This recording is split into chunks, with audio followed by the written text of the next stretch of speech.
Today's episode is generously sponsored by Squarespace. Welcome friends, welcome back to the kitchen. Today we are going to make a hot crab dip. I'm going to serve it with nacho chips, but you could serve it with anything that you want to dip in. Spread it on crackers, whatever. This is a great thing to put out at a party.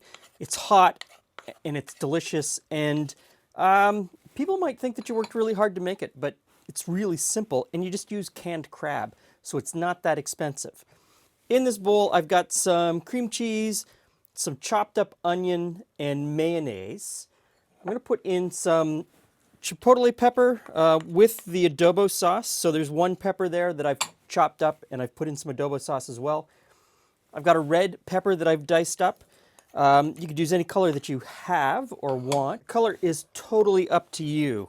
Next in is an egg. Now you could do this in a stand mixer if you wanted to, or a food processor, or you could use a hand blender. I'm just going to use a wooden spoon.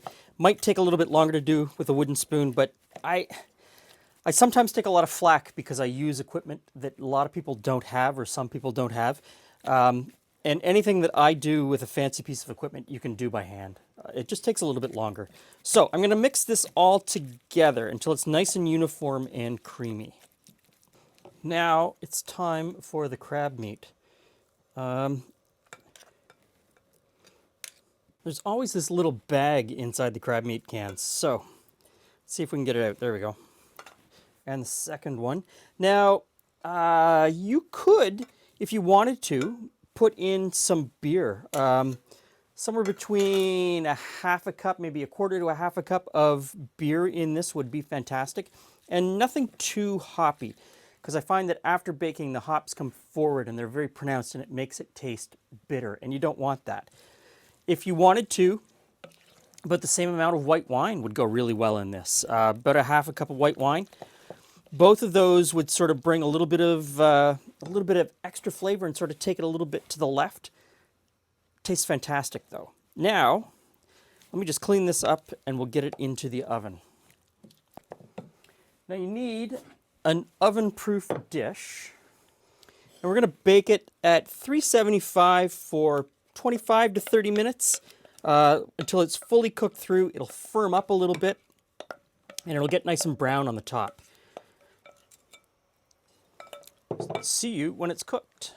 This episode of Glenn and Friends was made possible with the generous support of Squarespace. Squarespace gives you a powerful and beautiful online platform to create your own website, blog, or online store. You can choose from tons of award-winning templates.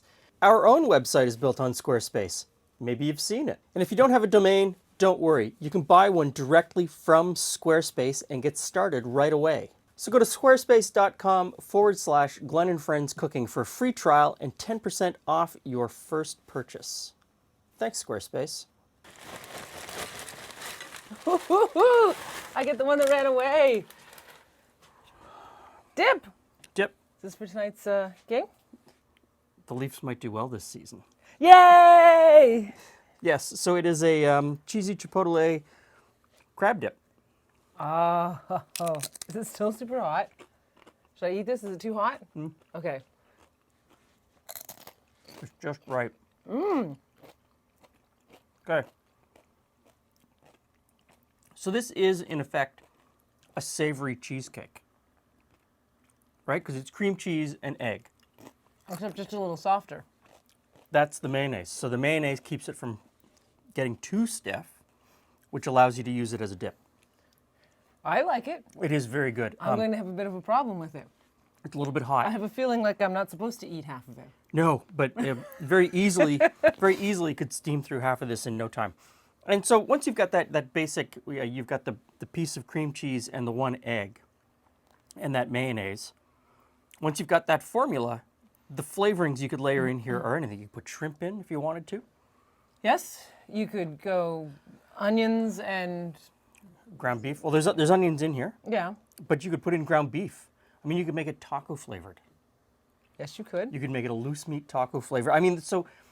Not what I would want for dip myself personally. Oh, I think that'd be really good. Okay. I think that would be really good. But I think what I want to get across to everybody is Like most recipes. You can play with it. You can really play with it. Once you get the sort of the basic thing that makes it work, which is the cream cheese, the egg, and the mayonnaise, as long as you sort of stay within the general amounts of the other ingredients, you can change them up and make anything happen. Since it's just the two of us, I'm going to double dip, and then I'm off to the couch. You're so bad. Thanks for dropping by. See you again soon.